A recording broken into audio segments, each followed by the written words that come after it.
reviving historic ponds and why it's proving to be so important for our wildlife. Let's cheer ourselves up with some wildlife now, because 100 years ago, livestock watering holes, known as dew ponds, were a common feature of South Downs National Park. Yeah, they were an oasis for farm animals, birds, insects, but changes in farming practices meant that many were neglected. Some of them actually just dried up altogether. That is until now, because work is underway to try to restore them. Our reporter Fiona Irving has more. Got the books. What we can find today. Pond dipping on the South Downs.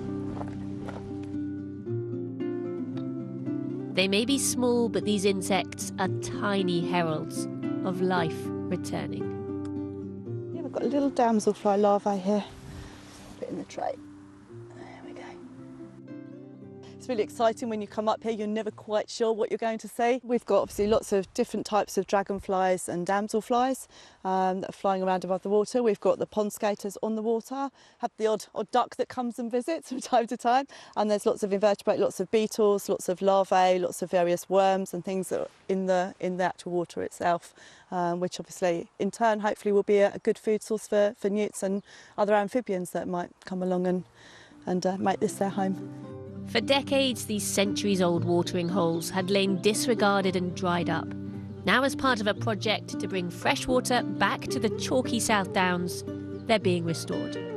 Fresh water is actually really hard to find in this sort of habitat. So we've got the sea right there, we've got saline lagoons, we've got rivers. Ponds are actually not that common, so having that water is essential for all life. Going back to an empty hole that was holding nothing to seeing life return, it's been so good. Here, one of the ponds in the park got the scarce blue-tailed damselfly, which is really unusual to see. There's only I think there's one other place in Sussex where it's been seen, and they love these brand new ponds, so that was really exciting. It's hoped more than 100 of these ponds can be restored across the South Downs.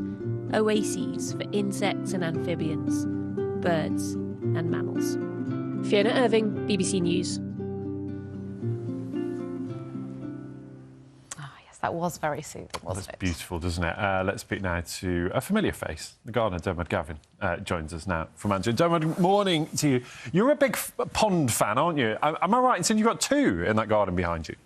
Yeah, I've two. I've one here which has fish in it, so it's heavily planted, but it has fish. And then I've a messier but wilder one down below in the garden. Oh, that's the one we can't see, the messy one. Yeah. Well, just talk us through the pond behind you then, Dermot. What are the benefits of it? It helps the garden, exactly what was said in the VT there, it helps the garden be teeming with life. So if you introduce water, all creatures need water. So birds, hedgehogs, and then if you introduce water, all the insects that will attract, so the hoverflies, the dragonflies, really everything. Introducing water will also, it's very good environmentally for your garden, because if you think that we don't want to be using chemicals, we don't want to be using artificial feeds, nitrates, phosphates, if possible, in our garden. But if you have something that's going to encourage frogs, and the second pond down the garden here will encourage frogs, they'll eat the slugs. So it's just full of life, full of harmony in the garden. It reflects the sky, so if we have a blue sky there, or even if there's clouds rolling over, to have a mirror in the garden is just beautiful. It also calms you down. So I would often come and in this particular pond watch the fish, in the other pond down below I'd watch the insects. But it also protects an amazing amount of wildlife, doesn't it? Because it's incredible. It apparently can help protect 2/3 or can encourage 2/3 of freshwater species. That's huge. Absolutely. And you have to do so little. A pond can be a very, very simple thing. So if you're on a roof terrace or a balcony, you can have a glazed pot. As long as there's no drainage hole in it, just put water and maybe some oxygenating plants, which are these. So I've just taken this out of... This is a little bit like seaweed under the water, maybe conventionally not the most beautiful plant, but absolutely brilliant because it produces oxygen. There's another type of plant, very important, even for a small feature, and this is the water lily. So these leaves and sometimes during the year the flower float on top. They stop the amount of sunlight getting in so your water doesn't cloud over. Very, very easy to do. And it's also about keeping a bit of air in it as well, oxygenated as well. How do you do it and stop it turning into sort of, a bit of a sort of murky slush? What do you need to do? A soup, a green soup. It will happen for a while. It takes a while for any new water feature to settle down. So first of all, don't worry. Secondly, don't have it in really bright sunlight. A bit of shade. I have it in the shade of the ferns, and over behind me here there's a oriental maple, so that helps. And the balance of planting is all important.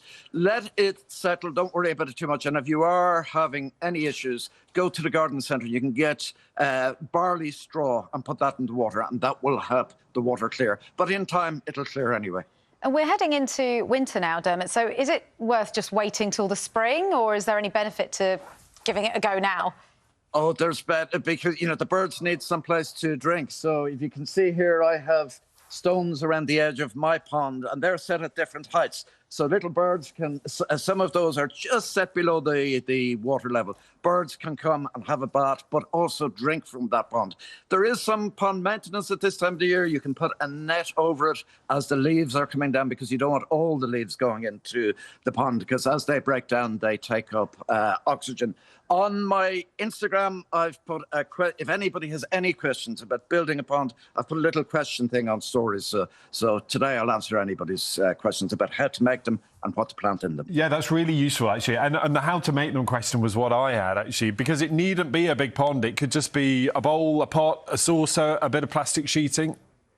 Exactly. What's very popular is those half kind of old whiskey barrels, as long as they've been well cleaned out. So anything, a bit of plastic sheeting, absolutely perfect in a garden. Most important thing, have sloping edges. Yep. If you can, when you're filling it with water, don't use water from the tap. If you can collect water in a water butt from coming from the roof, it's chlorine-free and chemical-free. So useful. Yeah, as simple as possible. And who's the dog? We saw the dog. That's Bowie. Oh, Bowie. That's Bowie. He sits there for hours and he watches the goldfish. He loves it. Oh. Darren, really good to see you. Thank you. Thank really you, useful Dermot. tips. Nice to see you. The garden looks gorgeous. Always jealous of Dermot's backdrop there. It's beautiful.